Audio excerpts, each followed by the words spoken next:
श्री गणेशाय नमः। ओम यतः सर्वाणि भूतानि प्रतिभान्ति स्थितानि च यत्रैवोपशमं तस्मै सत्यात्मने नमः। ज्ञाता ज्ञानं तथा ज्ञेयं द्रष्टा दर्शनदेशभो कर्ता हेतुः क्रिया यस्मात् तस्मै ज्ञात्यात्मने नमः। स्फुरन्ति शिखरा यस्मात् आनन्दसाम्बरे वनौ सर्वेषां जीवनं तस्मै ब्रह्मानन्दात्मने नमः। ब्रह्मानन्दात्मने नमः। ओम् वेदोदधिं समुन्मथ्य ज्ञानरत्नं समुद्धृतं येन तस्मै वसिष्ठाय गुरवे नमः। वशिष्ठ जी भगवान की जय। सद्गुरु भगवान की जय। सच्चिदानंद भगवान की जय। शब्द ब्रह्म की जय। सरस्वती महारानी की जय। योग वशिष्ठ जी भगवान की जय। हरि ओम।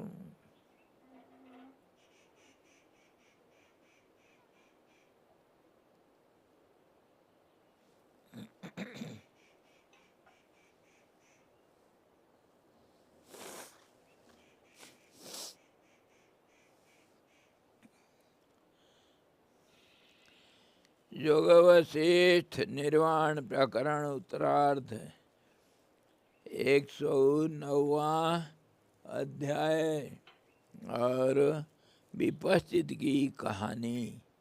राजा विपश्चित की कहानी। क्यों अविद्या का स्वरूप।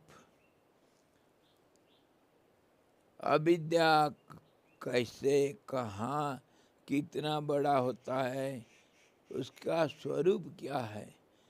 राम जी का प्रश्न के उत्तर में भगवान वशिष्ठ जी उत्तर देते हैं। कहानी सुनो। विपश्चित नाम का राजा था।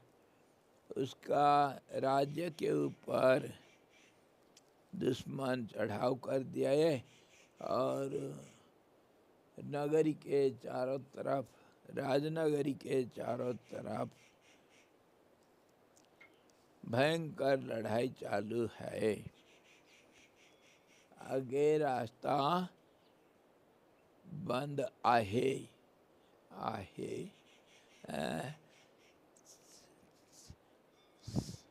लड़ाई चालू आहे।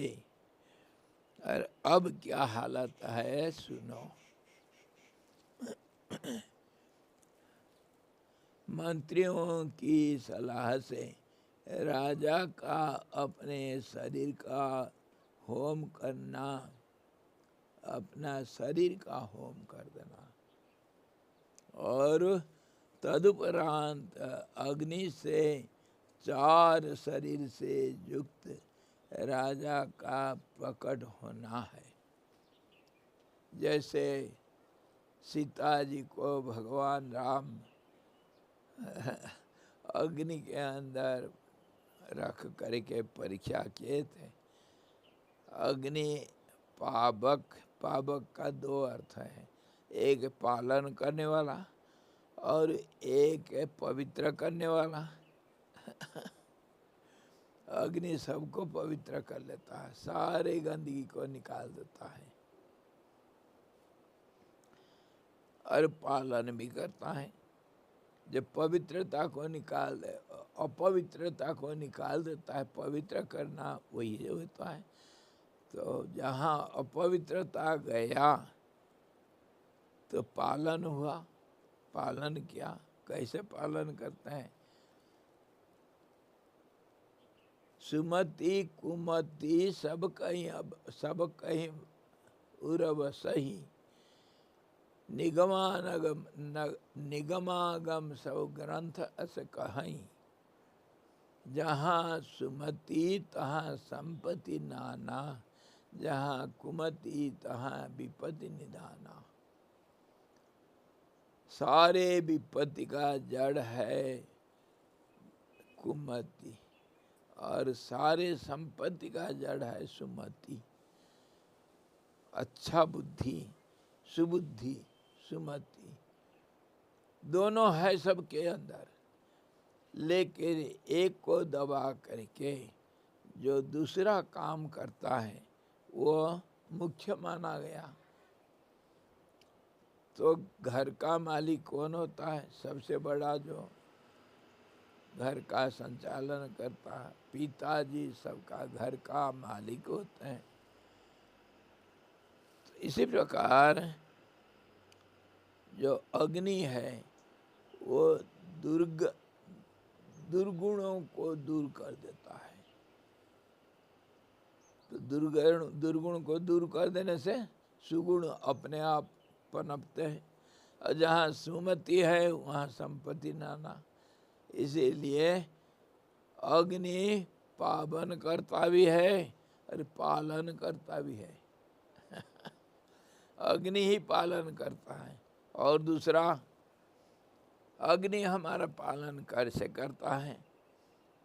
5 भूतों से जो संसार बना है, पंचीकरण से, उसका मध्य में 5 के बीच में अग्नि आता है। पहले आकाश से वायु, वायु से अग्नि, अग्नि से जल, और जल से मिट्टी।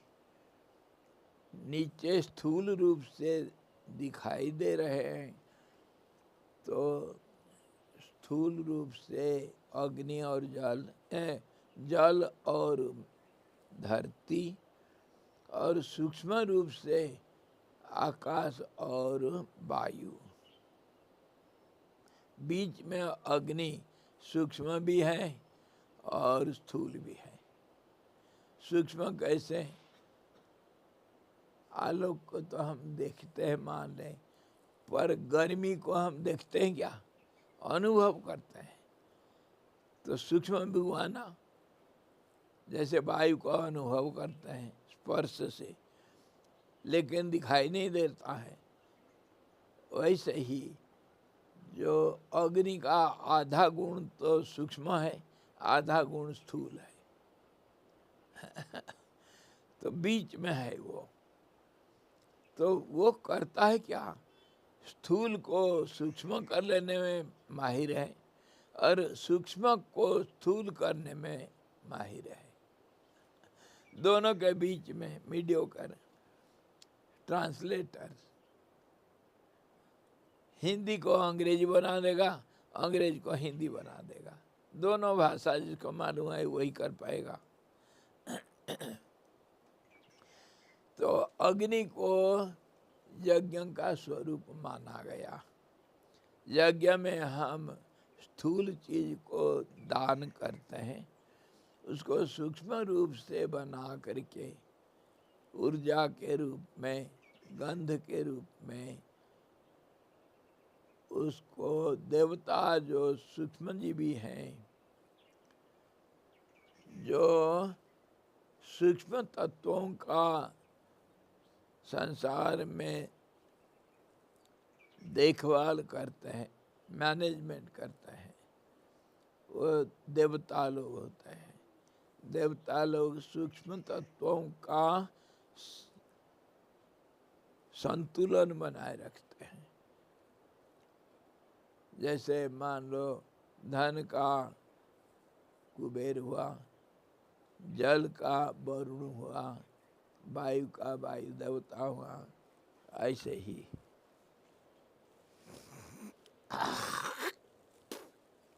इंद्र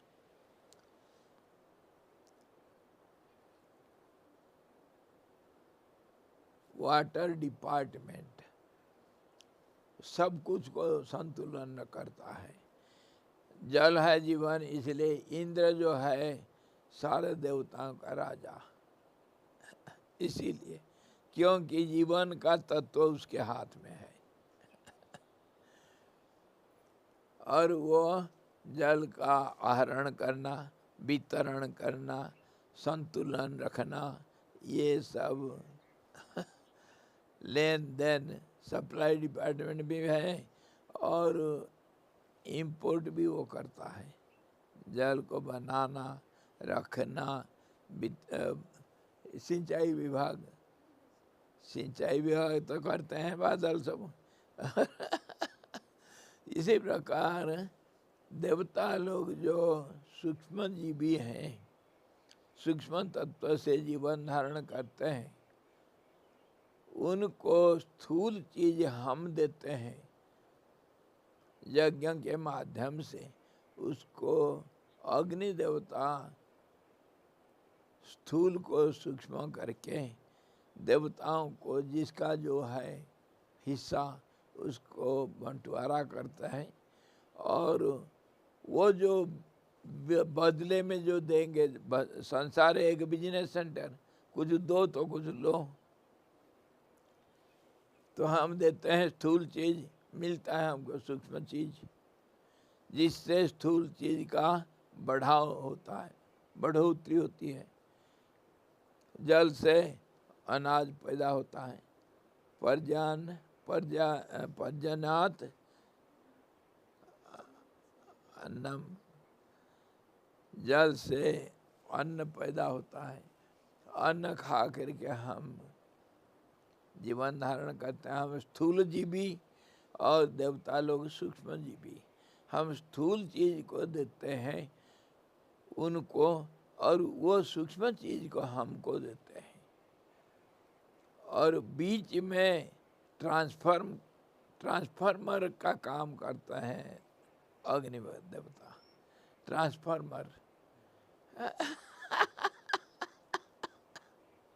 बिजली का ट्रांसफार्मर रखते हैं ना, और क्या रखते हैं, स्टेबलाइज करता है वो, ले करके फिर उसको अदल बदल करके जिसको जो चाहिए देता है। डिस्ट्रीब्यूटर। इसीलिए अग्नि को यज्ञ का माध्यम चुना गया, और यज्ञ ही स्थूल जीवी और सूक्ष्म जीवियों का बीच में एक सीढ़ी, एक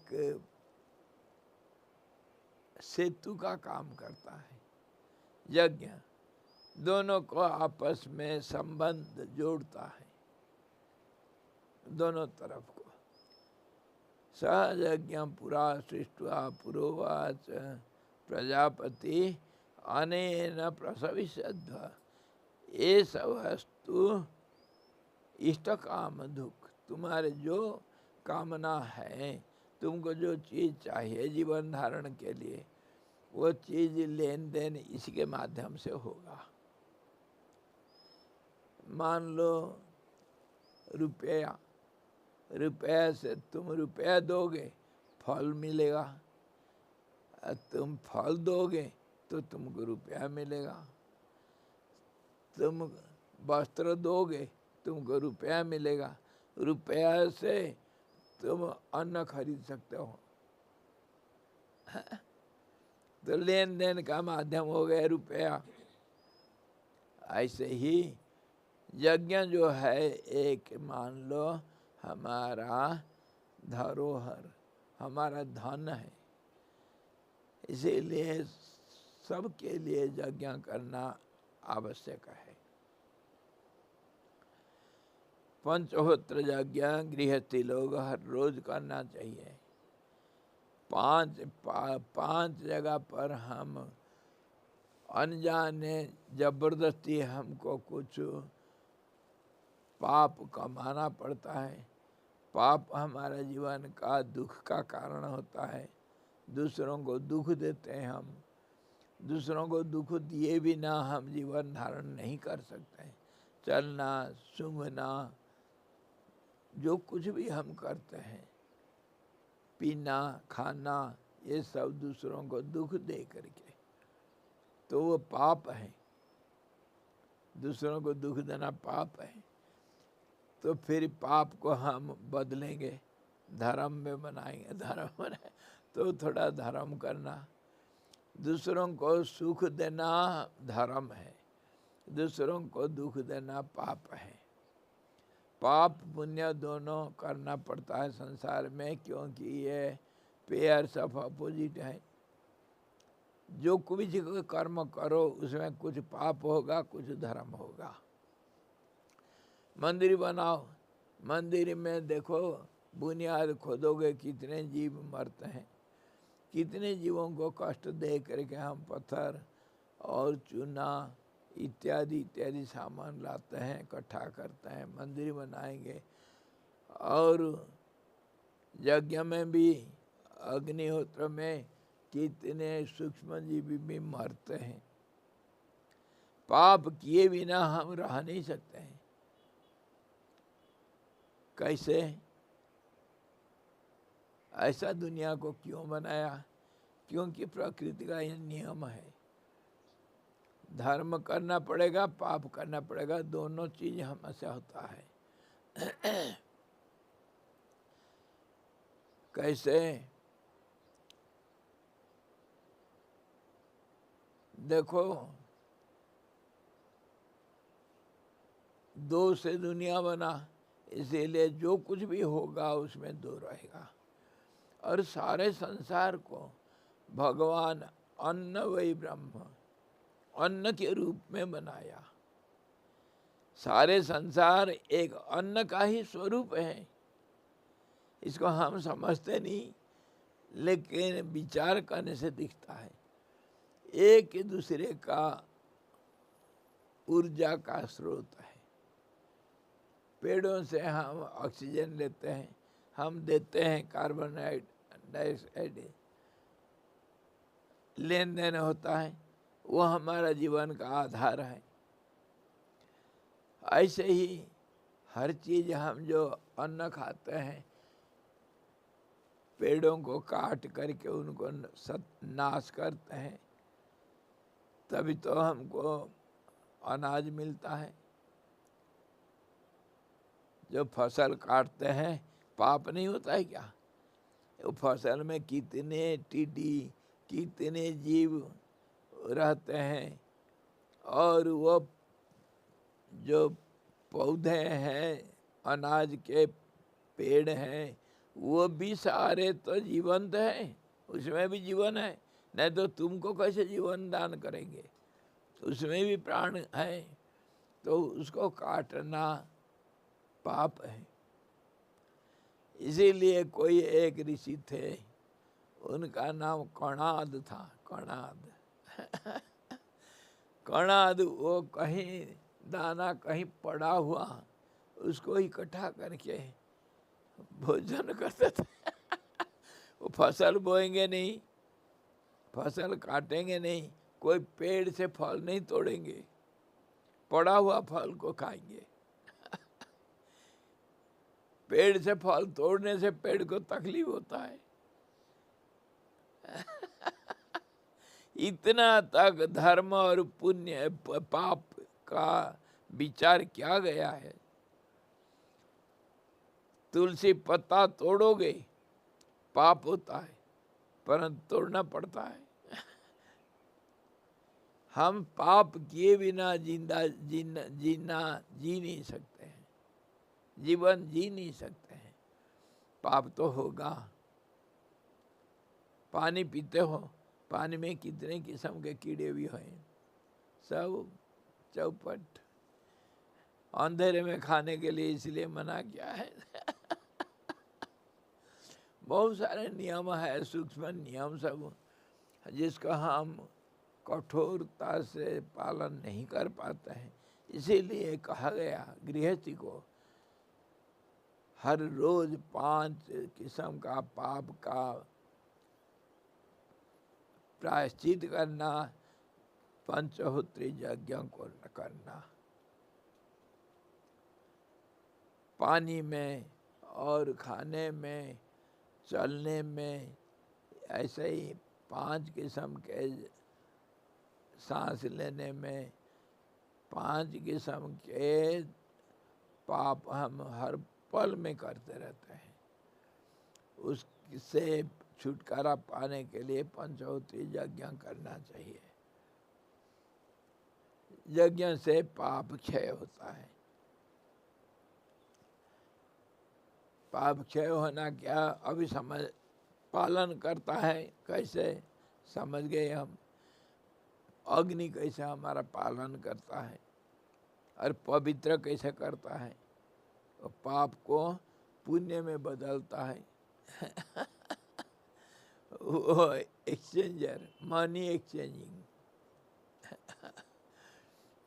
अग्नि भगवान इसीलिए अग्नि के बहुत बड़े बड़े उपासक होते हैं। अग्नि सब कुछ कर सकता है। तो इसी प्रकार जो पाप हम करते हैं, हर रोज होता है पाप, और हर रोज पुण्य करना अनिवार्य है। इसीलिए कहा गया गृहस्थी को, जब तक दूसरों के लिए भोजन जो अपने लिए पकाते हैं वो चोर है। जे पच्यन्ते आत्मकारणात् स्तेन एव सः, वो चोर है। जो भोजन में तुम्हारा अकेला हक नहीं, सबका हक है। पहले देखते होंगे पंडित लोग पहले रखते हैं कुछ, वो कीट पतंग उनके लिए, कुछ हिस्सा पशु पक्षियों को देना चाहिए, कुछ हिस्सा अतिथि अभ्यागत को देना चाहिए, और तब जा कर के तुम भोजन ग्रहण कर सकते हो। नहीं तो भोजन पाप है। और भोजन नहीं करने से हम मर जाएंगे। सारे दुनिया को इसी प्रकार अन्न के रूप में भगवान सृष्टि किया। एक वस्तु दूसरे के लिए अन्न होता है। हम जिसको खाएंगे उसको, हमको और कोई खाता है। जो हमको खाएगा उसको और कोई खाता है। ऐसे ही ये चेन, ये चक्र चलता रहता, संसार चक्र चलता है। एक दूसरे का अन्न होता है, खा करके बढ़ता है। एक जीव है वो दूसरों को नहीं खाता है, वो अपने आप को खाता है। वो दिखने में नहीं आता है, लेकिन जैसे सौरभ का नाम आता है ना हमारे पुराणों में, सौरभ शेर से भी, शेर को भी मार करके खाने वाला सौरभ होता है।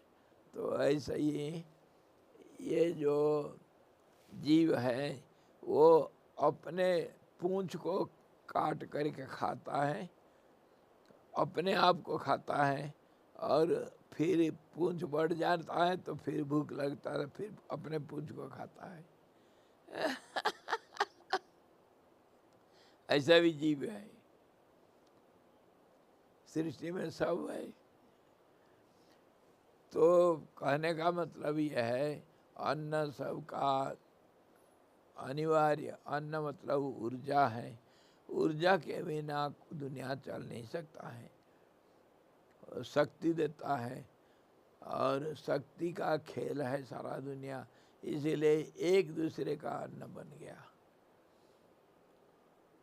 तो अन्न ग्रहण करने से हमको पाप लगता है। रोज यज्ञ करना, यज्ञ ही हमारे पावन करता, एक्सचेंजर है, मनी एक्सचेंजर। यज्ञ पुरुष अग्निदेव, अग्नि सब समर्थ है। अग्नि सबको खा करके भस्म कर सकता है।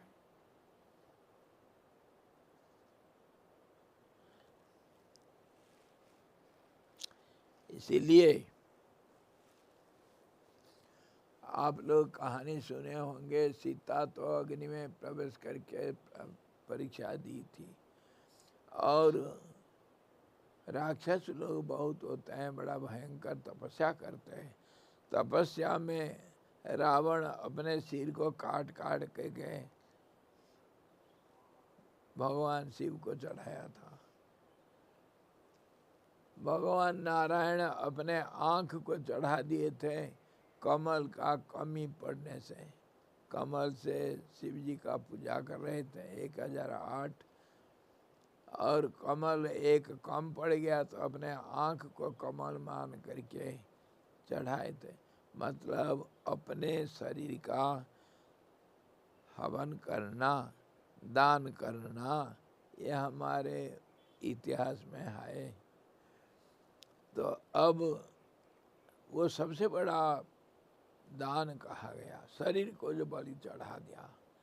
हमारे स्वतंत्रता में अच्छा देश के लिए फौजी लोग अपने जीवन को बलि दे देते हैं, ये जीवन दान करते हैं।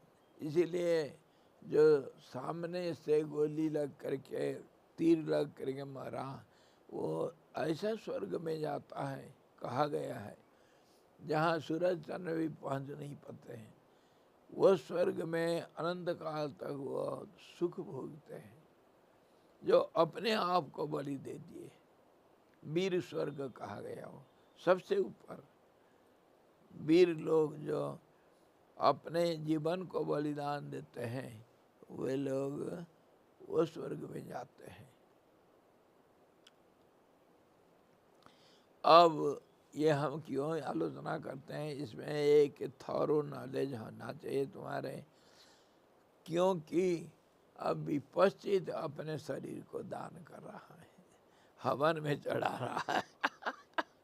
यह अग्नि का उपासक था, इसलिए अग्नि को खुश करने के लिए अपने आप को बलिदान देता है, जिसके प्रभाव से भयंकर, मतलब अति उत्तम जो चाहिए, मनोकामना सिद्धि के लिए जो चाहिए सो मिलेगा। उसी का कहानी है। इसीलिए हम यज्ञ, बलिदान और ये सब चीज़ को जानना जरूरी है।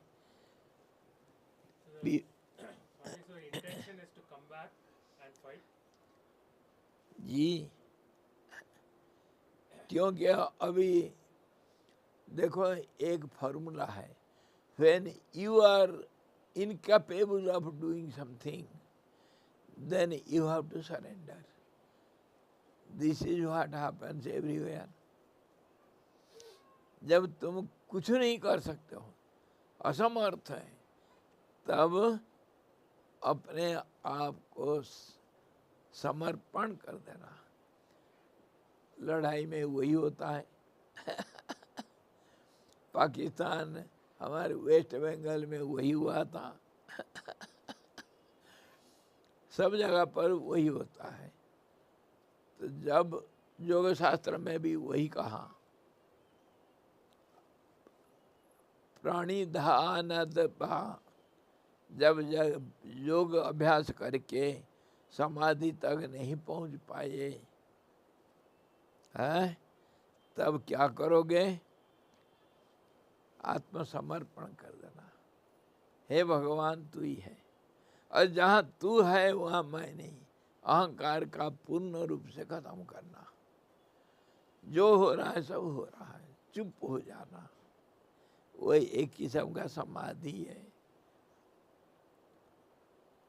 मिलरपा को उसका गुरु वही बोला था, मुझे दक्षिणा दे पहले, तब मैं दूंगा तेरे को।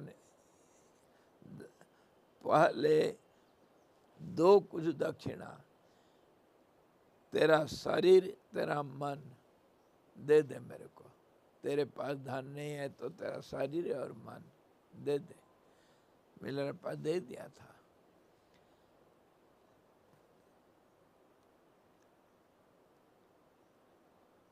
मीराबाई भी शरीर और मन को भगवान कृष्ण को अर्पण कर दिया था, लेकिन कभी कभी अहंकार आ करके बीच में तंग करता है, उसको पार पाना बड़ा मुश्किल हो जाता है। ऐसे ही एकलव्य को गुरु दक्षिणा मांगे थे, जो मांगोगे सो दूंगा। द्रोणाचार्य चाहते तो उसका गला भी ले सकते थे, लेकिन अंगूठा काट करके ले लिए। गुरु दक्षिणा कुछ लिया तो कुछ देना पड़ेगा, तो समर्पण सबसे बड़ा चीज है।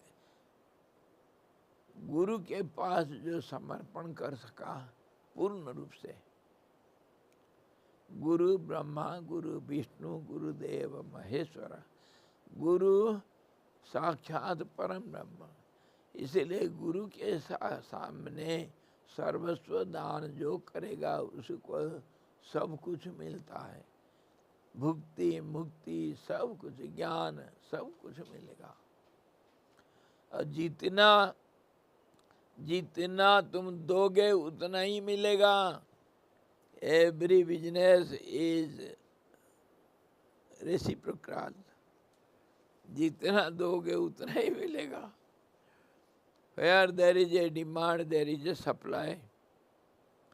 But supply is directly proportional to the intensity, sincerity and honesty of the demand. मिलेगा, पर तुम कितना दिए हो तभी तो मिलेगा। एक कुल्ली को कम पैसा दिहाड़ी मिलता है, एक मिस्त्री को ज़्यादा मिलता है।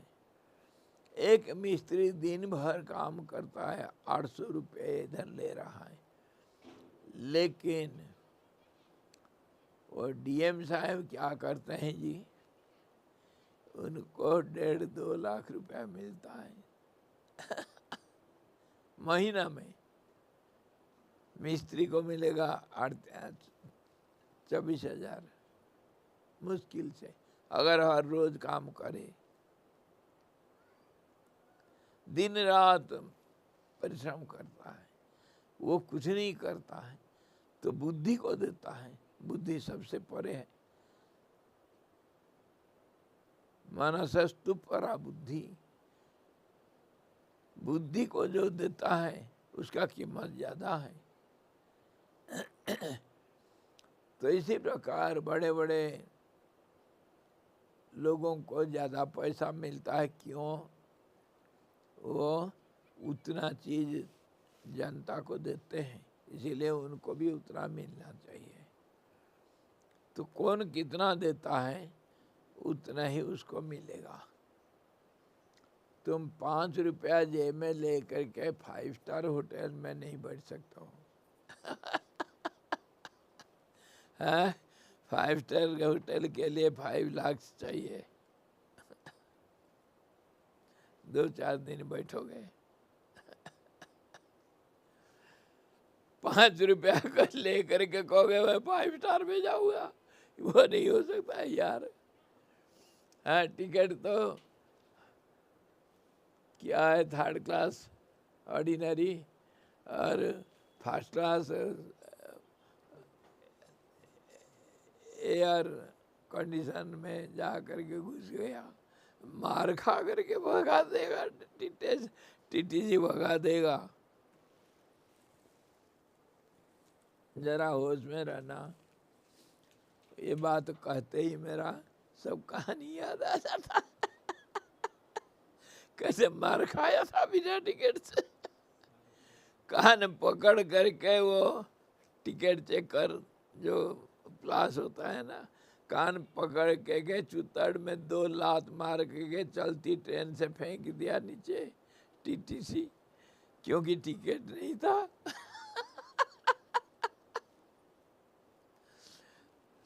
तो हकदार तभी तो बनोगे, टिकट खरीदो तभी तो जाओगे ट्रेन में। ये सारा दुनिया इसी को देखने से हम दुनिया को एक बिजनेस सेंटर नाम से परिभाषित किए हैं। जितना दोगे उतना मिलेगा।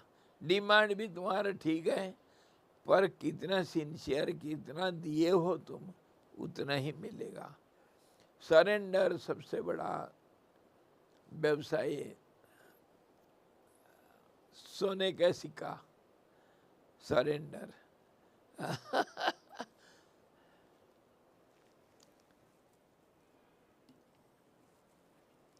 सारे दुनिया में सोना लेकर के जाओ तो सब कुछ खरीद लोगे।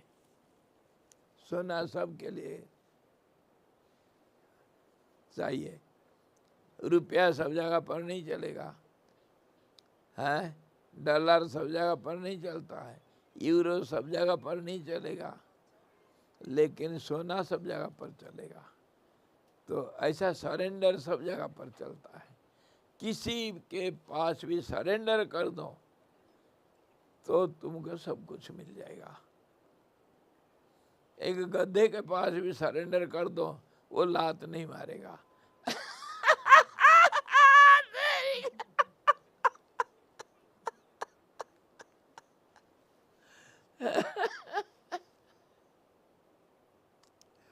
कहा गया है, अगर भालू अटैक करने के लिए आता है ना, दूर से देख ही लिया, अगर पड़ जाओ मुर्दा के माफी, सरेंडर कर दो, सांस बंद कर दो, भालू नहीं छेड़ेगा, सूंघ करके चल देगा। कहावत है। सरेंडर कर दे। हाथी के लिए भी कहा गया और परीक्षा करके देखे हैं।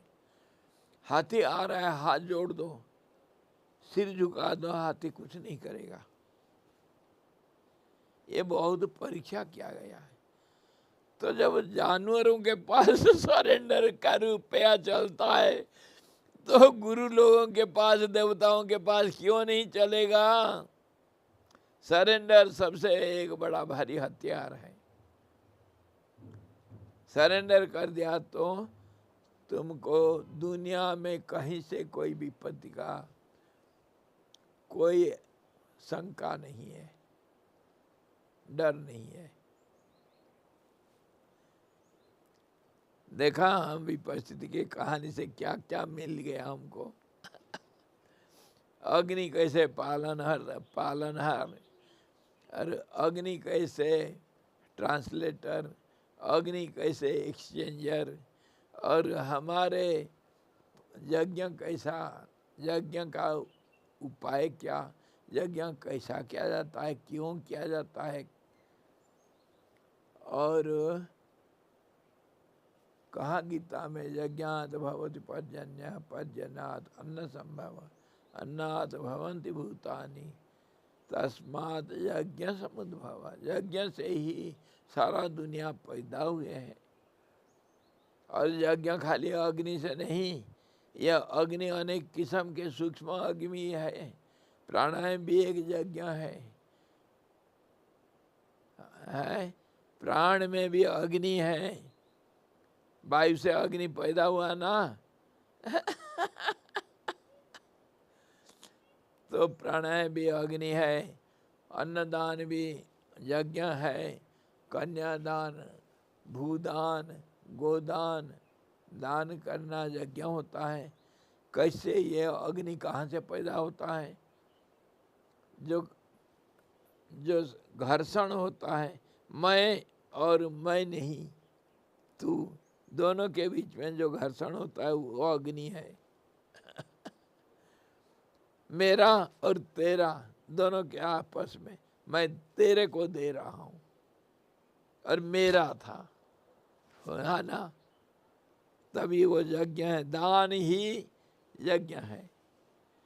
यज्ञ में दान करना पड़ता है, सर्वस्व दान करना पड़ता है। तो वह सब कुछ मिलेगा।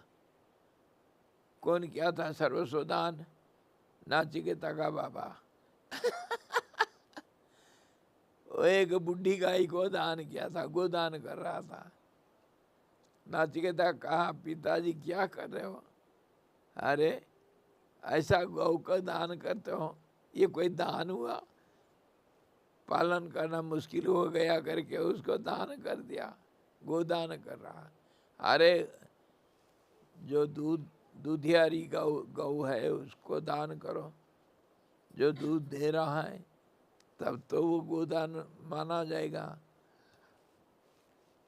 मेरे को किसको दोगे? तब ऋषि कहा तेरे को यमराज को दूंगा। तभी तो नचिकेता गया था यमराज के पास, मेरे पिताजी का वचन पालन करूंगा मैं। और तब फिर उसको यमराज से ज्ञान मिला था। दान कैसा? दान ही यज्ञ है। दान में कौन सा अग्नि होता है? इसी प्रकार सारे संसार में यज्ञ ही यज्ञ है। यज्ञ किससे पैदा हुआ है?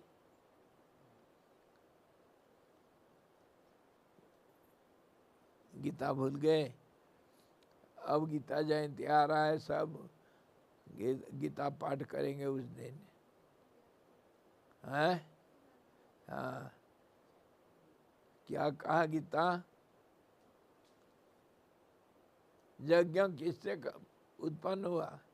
यज्ञ कर्म समुद्भव। कर्म ही यज्ञ है। कर्म कर्म फल मिलेगा। और जो कर्म करता हो वो एक यज्ञ है। उसका यज्ञ समझ करके जो करता है, यज्ञ का भाव रख करके जो करता है, उसको पूर्ण फल मिलता है। ये हम यज्ञ करते हैं, क्या दान करते हैं, क्या मिलता है? हम ये यूनिवर्सिटी क्लास नहीं करते हैं, क्लास तो है ही नहीं, चाहे चोई हंसी मजाक सब कुछ चलता है इधर। ये तो पाठ्यक्रम करते हैं और कहानी का क्लास है, जोक वसीट की जगह पर है। और ये एक यज्ञ भी है, लेन देन, ज्ञान दान। और मिलता है, अगर ये हमको ज्ञान देता है, हम उसको सम्मान और प्यार देते हैं, ग्रहण करते हैं, वो हमारे तरफ से है।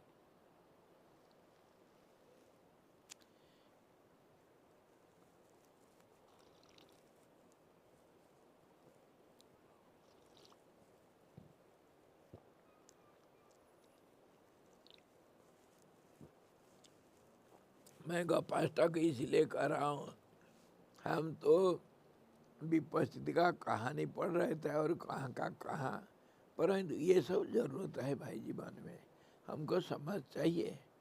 खाली कहानी सुन गए क्या मिलेगा?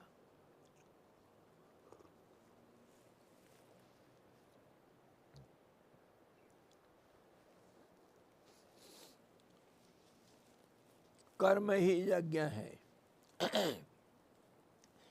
तो कह रहे हैं वशिष्ठ जी, हे श्री राम भद्र, जैसे मुनिगण इंद्र के जिसके भूलोक और अंतरिक्ष लोक पर दैत्य आक्रमण कर चुके समीप आते हैं, वैसे ही सब मंत्री राजा के समीप आए। उदाहरण देखो।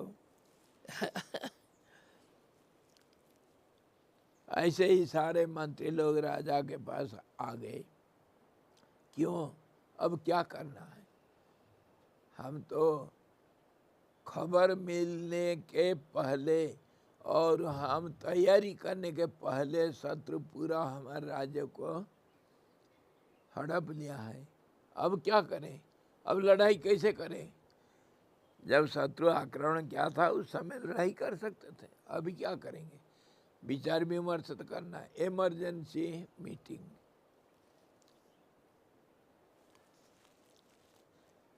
इसमें मीटिंग में कौन कौन है?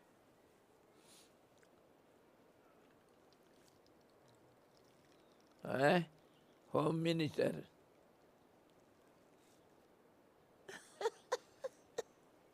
कौन?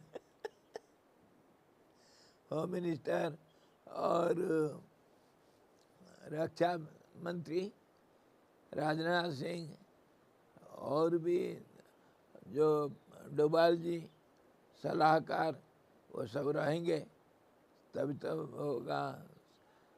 शत्रु आक्रमण कर दिया, टेररिस्ट, अब क्या करना, अब चल रहा है सब। 2 दिन तक पूरा मीटिंग दिन रात चला, सब निष्पत्ति हो गया। अब काम में चल रहा है, क्या क्या करना।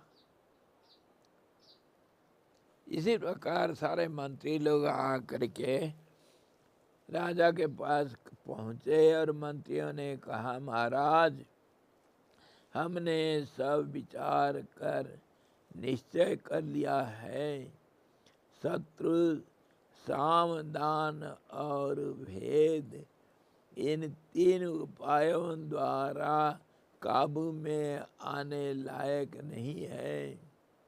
अतः उस पर दंड का विधान कीजिए। शत्रु इतना भयंकर है।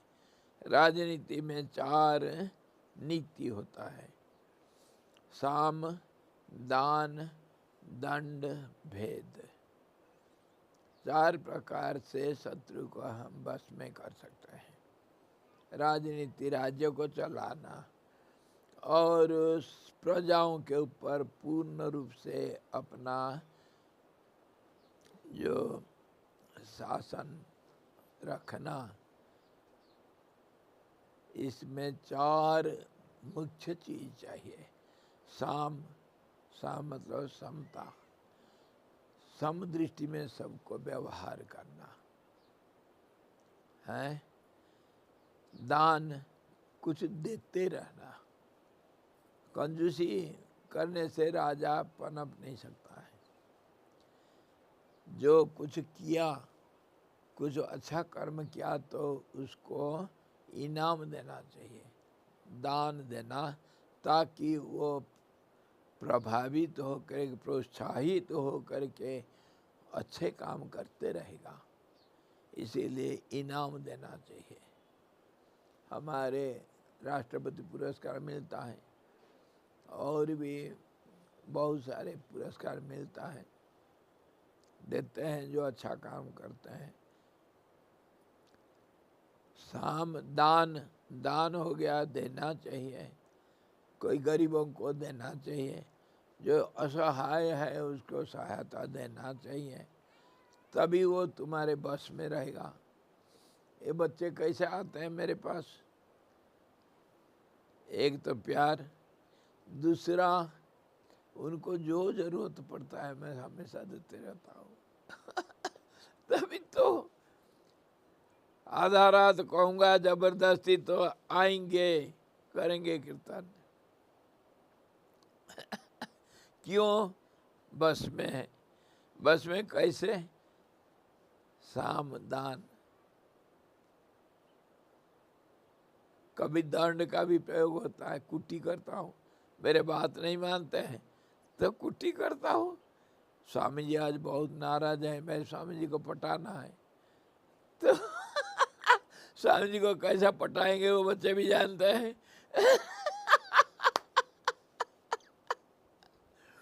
आ करके वो नमस्कार करके और चापलूसी करके, स्वामी जी वो ऐसा ऐसा था, चले एक काम करें, वो लकड़ी बहुत पड़ा हुआ है, ले आए, च्यवनप्राश बनाएंगे। स्वामी जी ये आई क्या, हम क्या करेंगे बताओ, हम आपके लिए सेवा करने के लिए तैयार हैं। स्वामी जी पट जाएंगे और फिर स्वामी जी हमको एक शादी में जाना था ना, नया ड्रेस चाहिए। तो स्वामी जी देंगे जाएंगे कहा। यही तो लेन देन तो दुनिया ही है भाई, कुछ दो कुछ लो। तो वो मंत्री लोग कह रहे हैं साम, दान तो समझ गए, दंड अवश्य चाहिए। जहाँ कुछ नहीं हुआ वहाँ दंड का विधान होना चाहिए। बच्चों को प्यार किया जाता है, बच्चों को जो चाहिए वो देने से बच्चे बस में रहते हैं। कोई भी माँ लोग भी ऐसे ही करते हैं, पिताजी लोग भी ऐसे ही करते हैं, परिवार में राजा भी ऐसे प्रजाओं के साथ ऐसे ही व्यवहार करना पड़ता है। दान दो और भेद पैदा करो, ये थोड़ा सा ठीक नहीं लगता है। दो के बीच में भेद पैदा करो, दो मिलने से ताकत बढ़ जाता है। जो तुम्हारे नाम पर षड्यंत्र कर रहे हैं, दो चार मिल करके उसको अलग अलग कर दो। अलग अलग कर दोगे, वो राजनीति है, तो फिर उनका ताकत कम हो जाता है। चार आदमी आ रखे हैं मारने के लिए तुमको, तुम अकेले हो, तो वो चारों को दो दो में बांट दो, तो दो होंगे तो कुछ नहीं कर सकते हैं। ऐसे ही एक बार छोटी सी एक कहानी सुनो। एक जंगल में कहीं एक किसान अपना दो बूढ़े बैलों को छोड़ दिया था। बूढ़े हो गए, जंगल में घूमेंगे फिरेंगे, खाएंगे, तगड़ा हो जाएंगे। घर में इतना खाना नहीं दे सकते हम, बांध करके रखने से छोड़ दिया। दोनों साथ थे, दोनों बचपन के साथी हैं, बड़े सुंदर आपस में मिल करके जंगल में रहे। जंगल में भालू बाघ सब होते हैं। बाघ तो नज़र लगाया रखता है कि कहीं बैल वगैरह, कहीं हिरण, कहीं कुछ मिल जाए तो खाना है। तो एक बाघ का नज़र रहा उसके ऊपर। लेकिन ये दोनों हमेशा जब चुंगते थे साथ चुंगेंगे। कोई आ गया, बाघ आ गया और कोई आ गया, तो दोनों मिल करके लड़ते थे। मिल करके देखे ना, कुत्ते मिल जाएंगे, सियालों को देखना, जंगली कुत्ते भी ऐसे ही होते हैं। मिल करके लड़ने से ताकत ज़्यादा होता है। 100 हाथ का लाठी एक आदमी का बोझा बन जाता है, और वो बोझा जो काम कर सकता है लाठी नहीं कर सकता है। मिलने से ताकत बढ़ता है। तो देखा, बहुत कोशिश किया, बाघ बैल को खाऊंगा, नहीं खा सका। कितने बार आटा क्या, दोनों मिल करके बाघ को बड़ा भगा देते थे। बाघ डर के मारे भाग जाता। तब पहना पहना सींग है, मारेंगे तो बाघ भाग जाता है। एक दिन बाघ के मन में आया कि भेद पैदा कर दो। भेद पैदा करने के लिए तो क्या हुआ, किया एक षड्यंत्र किया, प्लान किया, षड्यंत्र किया, और उसके तहत वो एक बैल को दूसरे से अलग कर दिया। अलग जैसे किया, एक बैल अलग हो गया, वो कुछ लालच उलच दे करके, कुछ करवा करके अलग कर दिया, षड्यंत्र करके। जैसे अलग किया, दूसरे के ऊपर धवा बोला, खत्म। एक क्या करेगा, दोनों होते हैं तो आमने सामने, जिस तरफ से आएगा उस तरफ से सींग दिखा देते थे। और बाघ तो पीछे से अटैक करता है, कुछ नहीं कर पाया, बेचारा मर गया। दोनों को मार डाला। एक एक हो गए तो दोनों को मार डाला। ये कहानी इसीलिए कहते हैं कि दो में कैसे ताकत और एक में कैसे सर्वनाश। तो बंटोगे तो कटोगे जोगी, और इकट्ठा रहोगे तो जीतोगे। ये तो यही तो भेद भेद पैदा नहीं भेद नहीं रखना, एकजुट हो जाना। तो जहाँ दुश्मन है, दुश्मन को कमजोर करने के लिए भेद पैदा करना चाहिए। अगर भेद नहीं हुआ कामयाब तो दंड आखिर है, जो कुछ हो सकता है दंड देना। बच्चों को किसी भी हालत में अगर बस में नहीं होता है तो फिर डंडा से महादेव डरते हैं। हाँ जी, ये तो दुश्मन क्या, महादेव भी डंडा से डरते हैं, भगवान भी डंडा से डरते हैं। लक्ष्मी बाई गया, नहीं वो तुकाराम का पत्नी गई विठल को मारने के लिए। विठल डर के मारे भागे लक्ष्मी जी के पास, बचाओ मुझे। तुकाराम का लड़का पत्नी आ रही मेरे को मारने के लिए, वो डर गए, डर के मारे भागे। तब लक्ष्मी जा करके बुढ़ी बन करके माया रची, वो बुढ़ी के तुकाराम के घर वाली के पैर में एक कांटा चुभ गया। तो बुढ़ी जा करके बोलती है, लक्ष्मी बुढ़ी जा कर बोलती, अरे दादी क्या हो गया तेरे को, मैं कांटा निकाल दूं, आजा।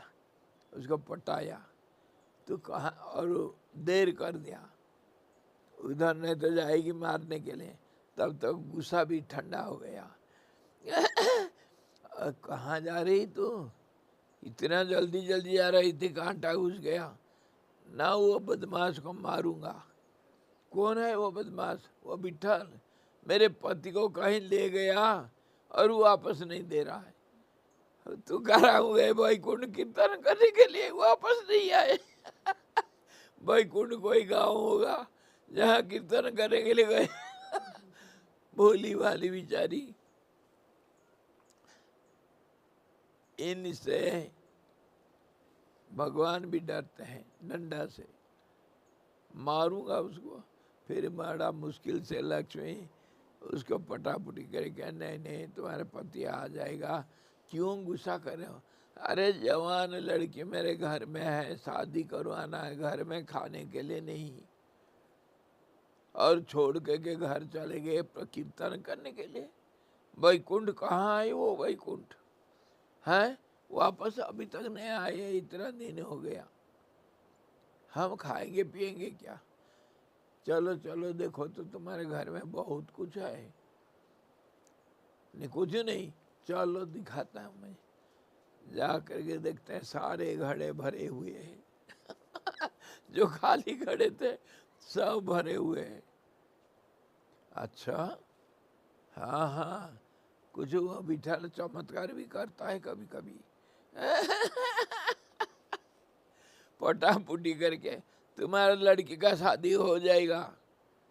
अच्छा, कैसे होगा? वो व्यवस्था हो चुका है। तुकाराम जाने के बाद आया एक कहा अजनबी, कोई नहीं जानते। अरे तुम्हारे जो लड़की है ना, उसका शादी के लिए मैं आया हूँ, बात हो रखा है और सब बारात तैयार है, अमुक दिन शादी होगा।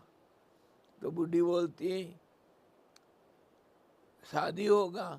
कौन करने वाले कौन है? वो तो जाकर वैकुंठ में बैठे हैं। नहीं, वो व्यवस्था सब हो चुका है, सब आएंगे, रसोईया आएंगे, बारात भी आएंगे और पंडित भी आ जाएंगे और सब कुछ शादी हो जाएगा, तुमको कुछ नहीं करना। और हुआ ऐसे ही। कहाँ से आए बारात पता नहीं, और कहाँ भोजन बनाने वाले सामग्री सब, और इतना सुंदर बारात हुआ। सारे गांव वाले सब देख रहे हैं, भोजन पानी सब मौज मौज सब कर रहे हैं। सबका दिमाग से उतर गया कि ये हो कौन कर रहा है। कोई सोचे नहीं, मौज उड़ाए, खाए पिए खूब, और 2-3 दिन तक खूब तमाशा चला। और लड़की को लेकर के बर और बारात चले गए। वो कहाँ गए कोई पता नहीं, वो लड़की भी कहाँ गई पता नहीं, किडनैप कर ले गए देवता लोग। और बूढ़ी भी अकेली, मैं क्या करूं, लड़की थी चली गई, वो भी चले गए वैकुंठ में, मैं क्या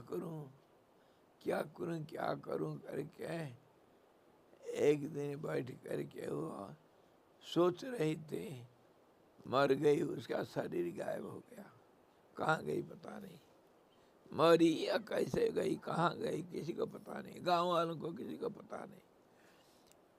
तीनों तुकाराम की पत्नी और उनकी लड़की, तीनों वो तो महान भक्त थे, और ये दोनों सरलता का ज्वलंत प्रतीक था। कुछ नहीं जानते दुनिया में, कुछ नहीं जानते। जो कुछ नहीं जानता वो कुछ के लिए भी बुरा भी नहीं कर सकता है। अच्छा नहीं करेगा तो बुरा नहीं करेगा, जो सामने आया वो कहिए। तीनों को तीनों वैकुंठ चले गए। वैकुंठ से बारात आया, वैकुंठ से बुढ़ी को भी ले गए, उधर कीर्तन कर रहे हैं अनंत। तो कहने का मतलब भेद पैदा करना, डंडा से भगवान भी डरते हैं, डंडा से दंड। समझे?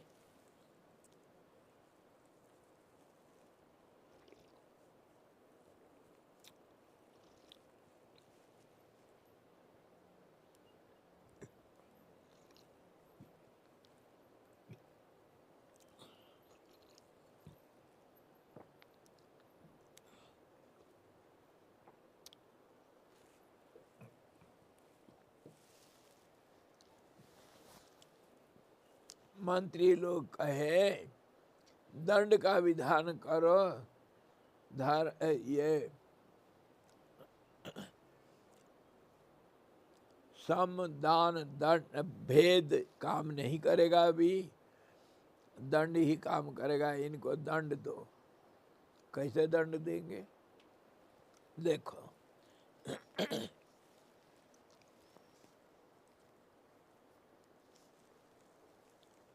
महाराज, दान सम्मान आदि से स्नेह और अनुप्रवेश अपने पक्ष वालों का ही शरणागति के बहाने का कोलुकीय न्याय से उनके विनाश के लिए उनके देश में प्रवेश, जिसका आज तक कभी उनके लिए प्रयोग नहीं किया गया। भेद पैदा करने के लिए उनके साथ हम तो कुछ जाने नहीं, पहले से मालूम होता तब तो भेद पैदा कर देते, सब इकट्ठे होकर क्या रखें दुश्मन लोग, भेद तो अभी नहीं हो पाएगा। इस समय उन शत्रुओं पर प्रेम और अनुप्रवेश रूप कीर्ति हरने वाले उपाय किए जाएं, इसकी कथा ही क्या है, नहीं हो सकता है। मतलब शत्रु को कमजोर करने के लिए उनको पाप काम में प्रयोग कर देना, भेद पैदा करना, बुद्धि में भी भेद। तो गीता में कहा, न बुद्धि भेदम जनयेत अज्ञानम ज्ञान संगीनम। जो ज्ञानी लोग हैं वो अज्ञानियों के अंदर ये साधकों के लिए कहा गया, राजा के लिए नहीं।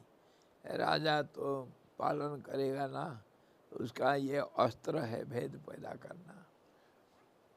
लेकिन गुरु लोग भेद पैदा नहीं करते हैं। अज्ञानी के मन में ज्ञानी लोग कभी भेद नहीं पैदा करते हैं। कैसे? राजा लोग पैदा कर सकते हैं, वो राजनीति है, ये धर्म नीति है। धर्म नीति में भेद नहीं है। भेद क्यों नहीं करना? भेद कैसा होगा कि तू जिस रास्ता में चलता है ना, तेरे गुरु कुछ नहीं जानता है, मैं जानकार हूँ। हाँ जी, तू जिस रास्ता में चलता है वो गलत रास्ता है, मेरे पास आ जा। मेरे रास्ता देखो कितना सुंदर, डबल लेने वाला, इसमें 100 किलोमीटर स्पीड में जा सकता है, मेरे रास्ता में आ जा। ये सब गुरु लोग, जो ज्ञान बंधु लोग करते हैं। गुरु नाम से जो झोला छाप गुरु होते हैं, वो लोग ऐसे ही करते हैं, दूसरे को भेद पैदा करके। तुम्हारे गुरु कुछ नहीं जानता है? हाँ मैं जानता हूँ, देखो ना, देखो मेरे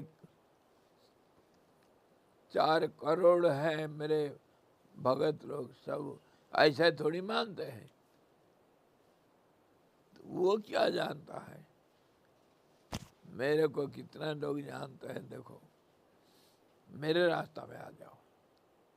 ये ज्ञान बंधु करते हैं, मूर्ख गुरु लोग करते हैं, जो गुरु के काबिल नहीं, गुरु पद को जो अपदस्थ किए हैं, वही लोग ऐसा करते हैं। तो गीता में साफ साफ मना किया गया है, गुरु कभी शिष्य के मन में या अज्ञानियों के मन में ऐसा भेद कभी नहीं पैदा करना। तो फिर करना क्या? जो जिस रास्ता में जाता है, जा रहा है, उसी रास्ता में मदद करके आगे बढ़ाना, ये गुरु का काम है। जो कुछ करता है, जो जिस रास्ता में चल रहा है, सारे रास्ता एक जगह पर पहुंचेंगे, ये गुरु जानता है। गुरु बैठा है चोटी में, पाददेश से कोई भी रास्ता कहीं भी जाए वो चोटी में पहुंचेगा। इसीलिए गुरु कभी नहीं कहेगा कि वो रास्ता खराब है। गुरु करना क्या, वो रास्ता में अरे थोड़ा बहुत ऐसा आएगा तो ऐसा मोड़ के जाना, ऐसा ऐसा करना, आगे बढ़ना, चल चल और जोर से चल, थोड़ा और तेजी से चल, वहाँ पेड़ है, वहाँ छाया है, वहाँ झरना है, थोड़ा आराम कर लेना, पानी पी लेना, प्यास लगता है तो आगे मिलेगा पानी, जाओ। प्यास लग रहा है तो उसी रास्ता में है पानी, आगे बढ़ाना। गुरु का काम है, जो जिस रास्ता में जाता है उस रास्ता में आगे बढ़ाने के लिए उसको एनकरेज करना। ये फूट फूट करके गुरुदेव के अंदर दिखाई देता था। एक आर्टिस्ट, वो बम्बे से आया, शिवदास नाम था,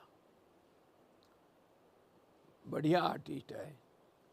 आर्टिस्ट मतलब कलाकार जो चित्र वगैरह बनाते हैं, मूर्ति वगैरह बनाते हैं। उसके मन में था मेरे को विदेश जाना है। उसको मिला खबर कि शिवानंद आश्रम में बहुत फॉरेनर लोग आते हैं, अगर शिवानंद आश्रम में चले जाऊं तब वहाँ से फॉरेन जाने के लिए मौका मिल जाएगा। आया, जैसा आया गुरुदेव पूछे मेरे सामने की बात, मैं उसके साथ काम किया हूँ रिसेप्शन में।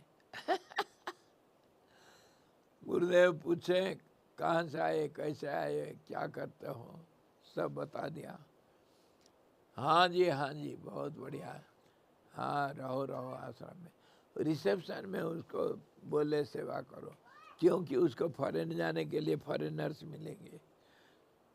गुरुदेव ये नहीं कहे कि फॉरेन जा करके क्या करोगे, यहाँ बैठो साधन साधन भजन करो, ना नहीं कहे।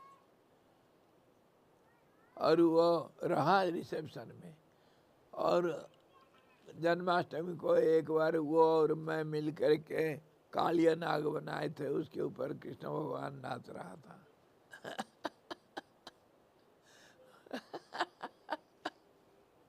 अभी भी याद है मेरे को।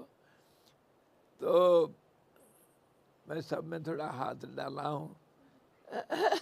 जैकब और ट्रेड्स मास्टर ऑफ नन। तो वो रहा, आश्रम में रहा और फॉरेनर को पटा करके गया पहले जापान, सारा दुनिया घुमा, बड़ा भारी योगी बना, आश्रम में योग वगैरह करता था। कुछ तो चाहिए विदेशी लोगों के लिए, तो सारा दुनिया घुमा। कहाँ है कैसा है पता नहीं, आखिर फिर कुछ साल तक लेटर उस समय था, चिट्ठी लिखता था, बाद में फिर कोई संबंध नहीं रहा, कहाँ गया पता नहीं। गुरुदेव के अंदर ये गुण था, जो जिस रास्ता में चलता है उसको आगे बढ़ाओ। महान जोगी बना। अच्छा, कोई सिगरेट पीने वाला आए, सिगरेट पीने के लिए गुरुदेव पैसा देते थे। मेरे सामने की बात, एक फॉरेनर आया, उसके पास जो कुछ पैसा था सब दे दिया आश्रम को। सेक्रेटरी लोग बड़े खुश हो गए, अरे बड़ा डोनर है भाई। खूब किए उसका स्वागत। वो चेन स्मोकर था, कुछ पैसा रखा था, पीता था। तो वह आ करके जब पैसा खत्म हो गया, स्वामी जी मुझे थोड़ा पैसा चाहिए। हाँ हाँ कितना चाहिए? इतना। स्वामी जी दे देते थे। फिर 10-15 दिन के बाद, स्वामी जी मुझे थोड़ा पैसा चाहिए। वो जितना दिया था उसका दुगुना ले गया। सिगरेट पी लिया, जा करके सिगरेट पिएगा और कुछ काम नहीं उसका दत्तात्रेय मंदिर में। आखिर आया, स्वामी जी मुझे थोड़ा पैसा चाहिए। हाँ हाँ कितना चाहिए? स्वामी जी दे रहे थे, सेक्रेटरी पास में था। स्वामी जी, ये आदमी हिंदी में बोला, तमिल में, जो सीक्रेट बात करेंगे तमिल में बात करेंगे। तो वो बोला, स्वामी जी जितना पैसा ये दिया था वो उसका दुगना ले चुका है, और आश्रम लोन में चल रहा है, और स्वामी जी देते हैं सिगरेट पीने के लिए पैसा। तो गुरुदेव कहे, अच्छा ऐसी बात? ओ जी लो करके आखिर दिए, और इनको तमिल में बोलते हैं दिस इज लास्ट। वो उस पैसा का आखिर सिगरेट पी करके शरीर छोड़ दिया था उधर ही। उस पैसा का पूरा आखिर सिगरेट पी करके वहीं दत्तात्रेय मंदिर में प्राण छोड़ दिया था। क्योंकि सिगरेट जो चेन स्मोकर होते हैं उनका तो फेफड़ा ऐसा। यही शिवदास भी सिगरेट पीता था, सबके सामने सिगरेट पीता था। ये भी चेन स्मोकर था। तो सब आकर के गुरुदेव के पास शिकायत किए, स्वामी जी शिवदास आश्रम का इज्जत मिट्टी में मिला दिया। वो जा कर के जंगल में पीता था, वो अलग बात है। वो फॉरेनर है, कहीं से आया, सिगरेट पिए, वो कुछ भी करे, हमारा क्या है। लेकिन ये आश्रम का रिसेप्शन में बैठ के गए, मैनेजर है, और सबके सामने बैठ के सिगरेट पीना, ये कोई आश्रम का मर्यादा होता है क्या? तो गुरुदेव को 2-3 बार आकर के सब लोग कंप्लेन किए, सेक्रेटरी, जनरल सेक्रेटरी, सब लोग कहते हैं स्वामी जी ये शिवदास बहुत बेइज्जती करवा दिया हमारा आश्रम का। सब बोलते हैं शिवानंद आश्रम में सब सिगरेट पीने वाले रहते हैं।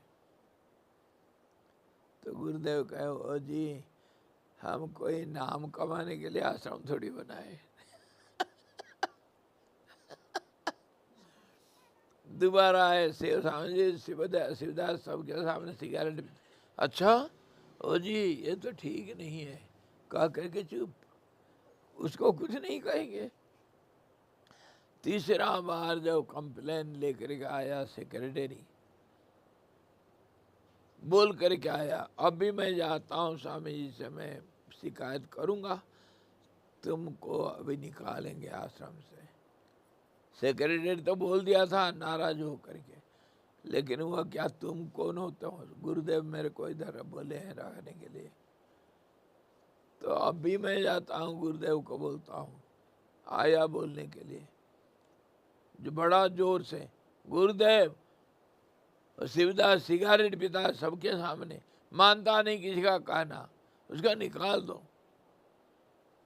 अच्छा सिगरेट पीता है, जैसे कुछ नहीं जानते। और जी सिगरेट पीना तो बड़ा गंदा चीज है, बुलाओ उसको।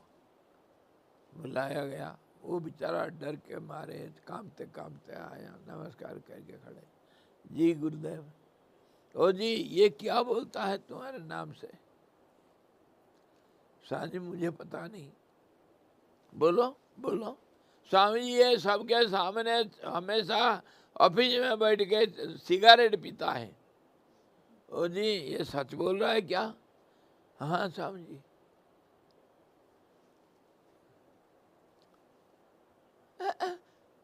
ये मेरे आँख के सामने कहानी मैं बोल रहा हूँ तुमको।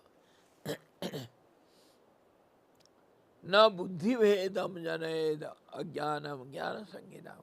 गुरुदेव कैसे सबको एनकरेज करते थे, कभी किसी को मना नहीं किए। तुम उसका चेला मेरे पास आ जाओ, ये कभी कभी नहीं। जो जैसे करता सबका स्वागत। जीसस क्राइस्ट को हम पूजा करते थे, मोहम्मद को पूजा करते थे, सप्ताह में 7 देवताओं का पूजा होगा। सर्वधर्म समन्वय, इंटेग्रल योगा। तो ओ जी सिगरेट पीते हो? जी स्वामी जी। अच्छा सबके सामने? न स्वामी जी क्या करूं, आदत है। ओ जी बहुत बुरी चीज सिगरेट पीना। हाँ स्वामी जी मैं जानता हूँ, करूं क्या, आदत से मजबूर, छोड़ नहीं सकता हूँ। सेक्रेटरी खड़ा है, गुरुदेव पूछ रहे हैं, वो जवाब दे रहा है सीधा सीधा साफ, कोई छल कपट कुछ नहीं। गुरुदेव के पास कोई छल कपट कर ही नहीं सकता है, सब अंदर से निकाल देते हैं। और जी पैसा कहाँ से लाते हो? सांझ में जब बॉम्बे से आया था ना, मेरे पास कुछ पैसा था, उसी से पीता हूँ। अच्छा अच्छा, हाँ हाँ। और कितना तक चलेगा ये पैसा? कभी तो पैसा खत्म होगा ना। हाँ स्वामी जी, और 1 आधे महीना के लिए मेरे पास पैसा है। 1 महीना में कितना पैसा खर्चा करते हो? स्वामी जी 30 रुपया उस जमाने में, आज 3000 होगा। 3,000 रुपया सिगरेट के लिए। 3,000 से भी ज़्यादा हो सकता है। 30 रुपया खर्चा करता हूँ एक रोज को। 1 रुपया, 1 रुपया में लगभग 10 पैकेट आ जाएगा सिगरेट, अच्छा वाला। हाँ जी। तो गोल्ड फ्लेक पिए हो?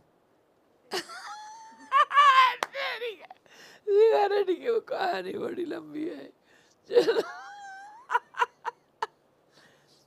मैं पिया हूँ।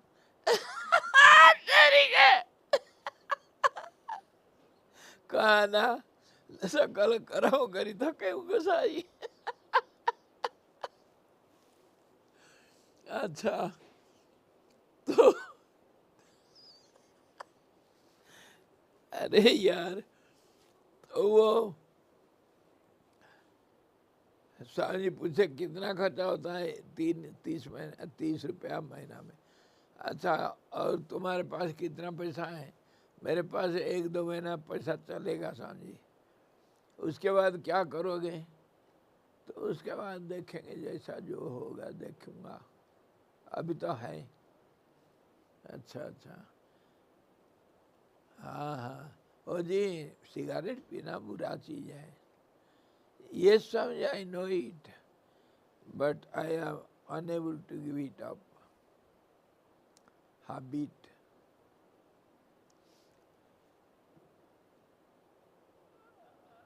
चिन्ह स्वामी कौन? देवानंद स्वामी। देवानंद, ये स्वामी जी, 31 rupees कोडोंगो, 30 rupees कोडोंगो every month. 30 rupees take a voucher cigarette के लिए। 30 रुपया हर महीना दे दो, साथ 30 रुपया दिए, वाउचर लिए, और शिवदास बाहर जाता है, स्वामी मेनी मेनी थैंक्स कह करके बाहर जा करके वो इंतजारी कर रहा है। सेक्रेटरी का मुँह इतना हो गया, वो जब बाहर जाता है, शिवदास खड़ा है, खाया ले। बड़ा खुश होकर गया। 2 महीने के बाद आया उसका दोस्त, बड़ा भारी डॉक्टर बम्बे का, आया, उसको अपने कमरा में रखा,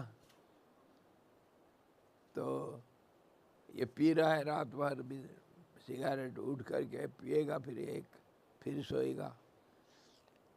तो डॉक्टर को शंका हुआ, कहा शिवदास कल सुबह मैं तेरे को जांच करूंगा। ले गया अस्पताल में, जांच किया और वार्निंग दिया। उसका जिगरी दोस्त बचपन का, देखो तुम इस रेट में सिगरेट पियोगे, लिख करके देता हूँ, 6 महीना से 1 दिन ज़्यादा नहीं तुम्हारा उम्र, 6 महीना से 1 दिन ज़्यादा नहीं, 6 महीने के अंदर खत्म मामला, तुम्हारा हार्ट पूरा खत्म हो चुका है। अगर इसको नहीं छोड़ोगे तो फिर 6 महीने के अंदर मरोगे।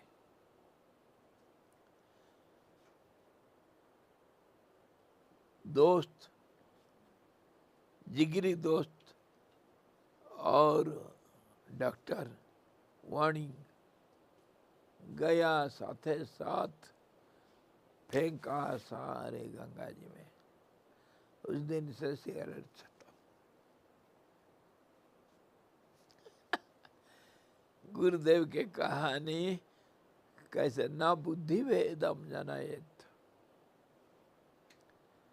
जो जो स्थिति में है उस स्थिति से आगे बढ़ाना है, उसको रोकना नहीं, किसी को बाधा नहीं डालना।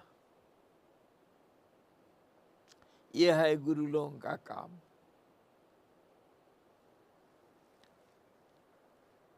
तुम ये मत करो, वो मत करो, ऐसा करो गुरु लोग कभी नहीं कहते हैं। गुरुओं का कैसा चाल देखो, शिवदास को ऐसा बना दिए कि सोने का चिड़िया, सारा दुनिया उड़ा। कितने ड्रंकर्स, कितने मर्डरर्स आश्रम में आकर सुधरे हैं। बुद्धदेव तो एक अंगुली माल को रास्ता में लाए थे, चैतन्य महाप्रभु 2 को लाए थे रास्ता में, जगाई मधाई। गुरुदेव कितने को लाए हैं रास्ता में, कितने को,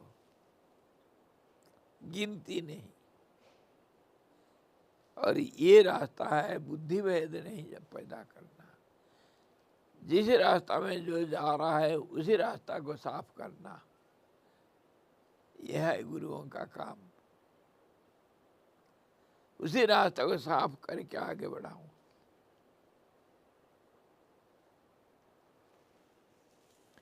तो कह रहे हैं ये लोग, कौन, हमारा टाइम भी हो गया।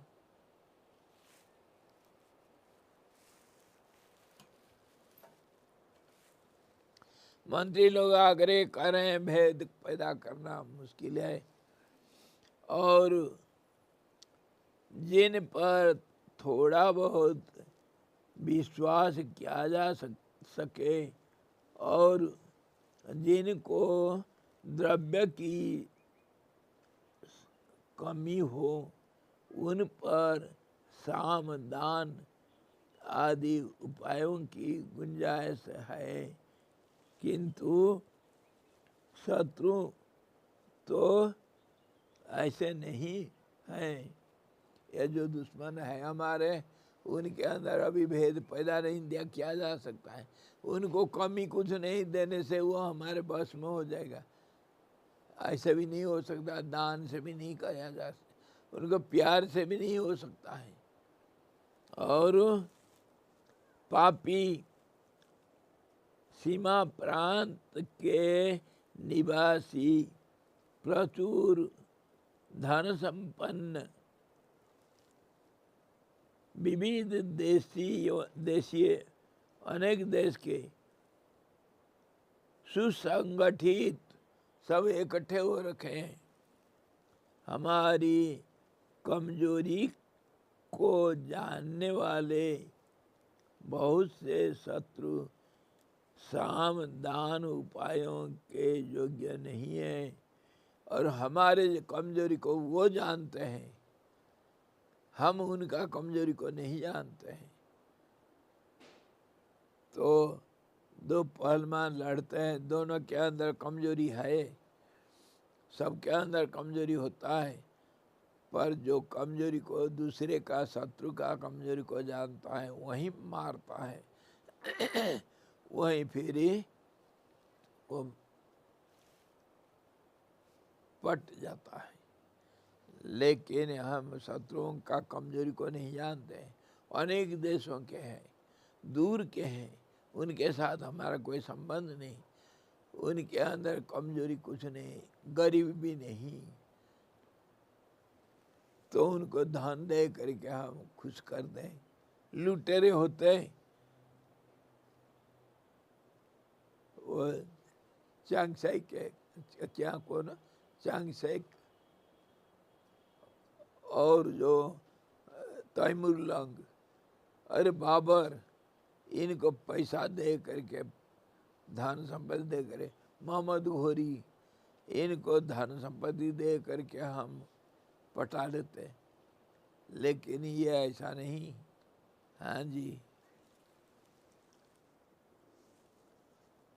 इसीलिए इनके विषय में सामदान का प्रयोग करना अत्यंत सुसाहस है, मतलब अविचारित कार्य है।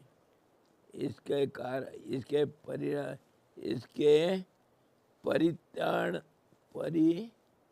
परित्याग परित्याग कर शीघ्र ही युद्ध का उद्योग कीजिए। इनके प्रतिकार का दूसरा उपाय है ही नहीं। जल्दी से जल्दी लड़ाई के लिए तैयार हो जाओ, नहीं तो इनको दूसरे रास्ता से बस में नहीं कर सकते हैं दुश्मनों को। वीरों को युद्ध के लिए आज्ञा दीजिए। इष्ट देवताओं का जप पूजन आदि अनुष्ठान कीजिए। सामंतों का आह्वान कीजिए और रणभेरियों बजाई जाए। तैयारी कर दो, मंत्री लोग आकर बोले। और कोई रास्ता नहीं, लड़ाई एक ही रास्ता है, बच गया। इसी प्रकार सबको तैयारी करवा दो, नहीं तो हमारा सर्वनाश। सब योद्धाओं को कवच आदि से सुसज्जित कीजिए। युद्ध का बाना पहनाइए। तदुपरांत वे सब के सब युद्ध के लिए प्रस्थान करें और दिशाओं का गज घंटाओं से काले काले प्रलय मेघों के से जैसे पाट दीजिए। भयंकर शंख घंटा आदि ध्वनि करके वो शत्रुओं को भयभीत करना शुरू कर दीजिए, नहीं तो हमारा सर्वनाश हो जाएगा। और कोई रास्ता नहीं है। मंत्रियों का काम यही है बताना वो क्या क्या कहे। देखो क्या क्या करने के लिए। पहले इष्ट देवता का पूजन करो। हाँ जी, क्यों? सबका इष्ट देवता होता है। राजा लोग भगवान अपना इष्ट देवताओं का पूजन करते हैं। कोई दुर्गा के, कोई और किसी के, कोई महावीर के, कोई और विष्णु के, अलग अलग इष्ट देवता होते हैं। तो उनका पूजन जल्दी से जल्दी कीजिए, क्योंकि भगवत सहारा के बिना और कोई रास्ता नहीं। और जो कुछ करना है लड़ाई के लिए तैयारी, वो सब जल्दी से जल्दी करिए। धनुष खूब कानों तक ताने जाए। अच्छा, इतना तक करे, इतना से नहीं, इतना तक ताना जाए ताकि जहाँ जाएगा फिर छेद करके चले जाएगा। कैसे सब कितना डिटेल्स से सब कहानी बता रहे हैं। धनुष खूब कानों तक ताने जाए, प्रत्यंजाएं टंकार करे। खाली ऐसा ताना नहीं, छोड़ देने से खूब आवाज आता है। उस आवाज से दूसरे को डर लगता है। धनुष कभी चलाए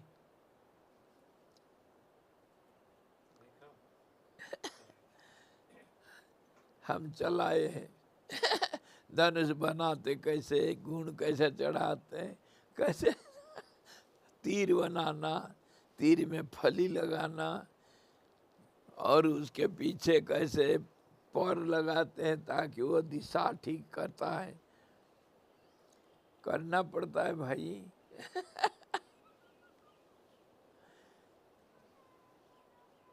रामलीला देखने के बाद बच्चे सब करते हैं। परंतु मैं तो ऐसे ही करता था। बांस का खूब जंगल था और अपने आप धनुष बनाता था, तीर बनाता था और कंधे में रखते। तरकस हुई धन का ये बांस का हो जाता है, उसमें सब तीर रख करके कमर बांध करके और माला सब पहना करके, पगड़ी बांध करके, तलवार बांध करके चलता था। अकेला, कोई है ही नहीं। आप ही गावे, आप ही बजावे, आप ही राग जमाता है, जोगी एक रमता है निरंजन वन में प्रभु। और खेलने के लिए तो कोई है ही नहीं, घर अकेला जंगल में, एक ही परिवार का एक घर है, तो कोई तो है ही नहीं खेलने के लिए, क्या करेंगे, अपने आप खेलना है। राजा बन के चलता था, चलना देख रहा था, वो कोई उस समय वीडियो नहीं था, नहीं तो आज दिखा ऐसा चलो,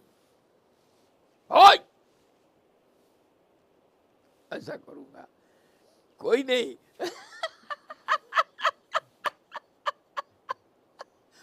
किसी को ठहर जाओ,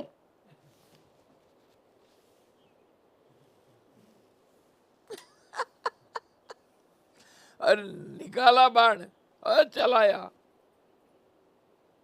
पॉय चले जाता था। हाँ साला मर गया ना, चल मेरे बात नहीं माना था ना, अब देखा अपने आप। तेरी है, ऐसा खेला बहुत खेलता था।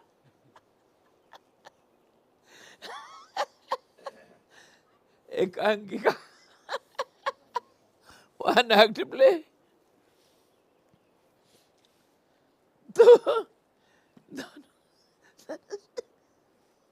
और जब छोड़ दोगे ना तो ऐसा आवाज आता है, टाई, कान बहरा बनाता है।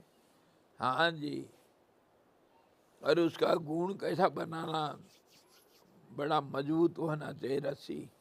हाँ जी,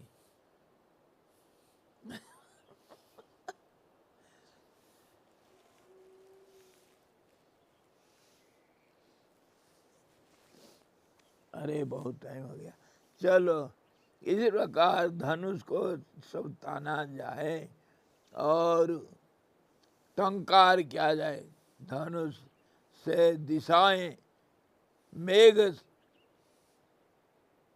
श्यामला हो जाए और धनुष रूपी मंडलों से देदीप्यमान गंभीर सिंहनाद वाले सुरवीर रूपी मेघ, जिनमें प्रत्यंचा रूपी बिजली कौंध रही होए, ऐसा बाण रूपी जलधाराओं से वर्षा किया जाए,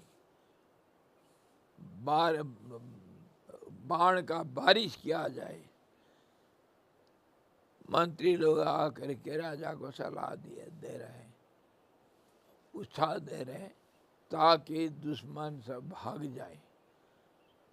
घंटानाद शंखनाद किया जाए और धनुष का टंकार किया जाए, आवाज खूब घनघोर हो, सशब्दो तुमुलो भवेत, सब शंखनाद करो। कौन क्या शंख बजाया था? देवदत्त धनंजय। किसका कौन सा? पांचजन्यम ऋषिकेश। सब बजाओ शंख जो जोर से, तब घनघोर आवाज होगा और सब के अंदर जोश आ जाएगा। तब फिर देखा जाएगा कौन क्या लड़ सकता है, क्या समझते हैं हमको। महाराज तैयार हो जाओ कल के लिए। आज नहीं लड़ेंगे।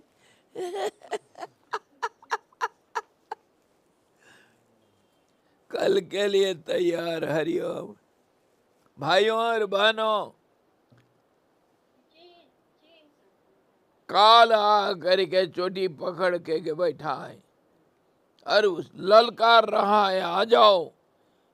और तुम घंटा स्वन और शंखनाद करो और वो बाण का धनुष का टंकार करो, जिससे दुश्मन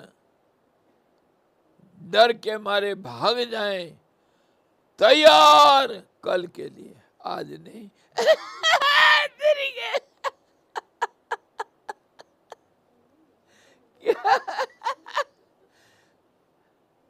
अश्वत्थमा हताः नारे वा गुंजरे। स्वामी जी, आज स्वामी जी मैं रहूंगी तो लड़ाई होगी ना। वही तो,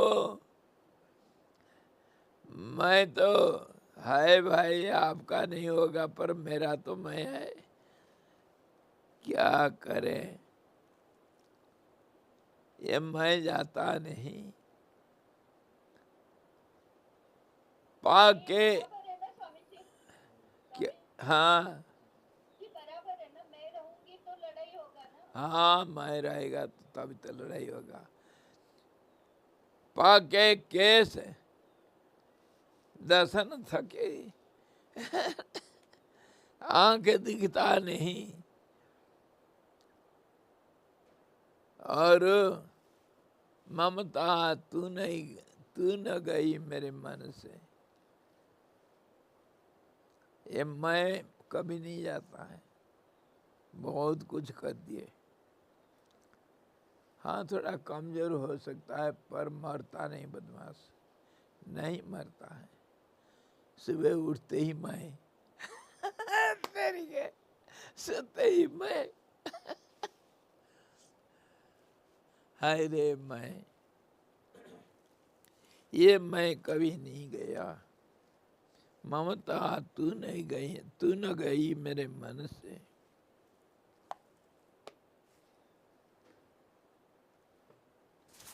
हरि ओम पूर्णमदः पूर्णमिदं पूर्णात् पूर्णमुदच्यते पूर्णस्य पूर्णमादाय पूर्णमेवावशिष्यते। ओम शांति शांति शांति। सद्गुरु भगवान की जय, सच्चिदानंद भगवान की जय, शब्द ब्रह्म की जय, सरस्वती महारानी की जय, योगवशिष्ठ जी भगवान की जय। हरि ओम।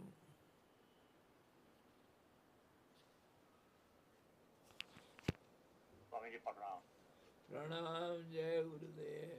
लड़ाई के लिए तैयार। जी जय जय गुरुदेव। जय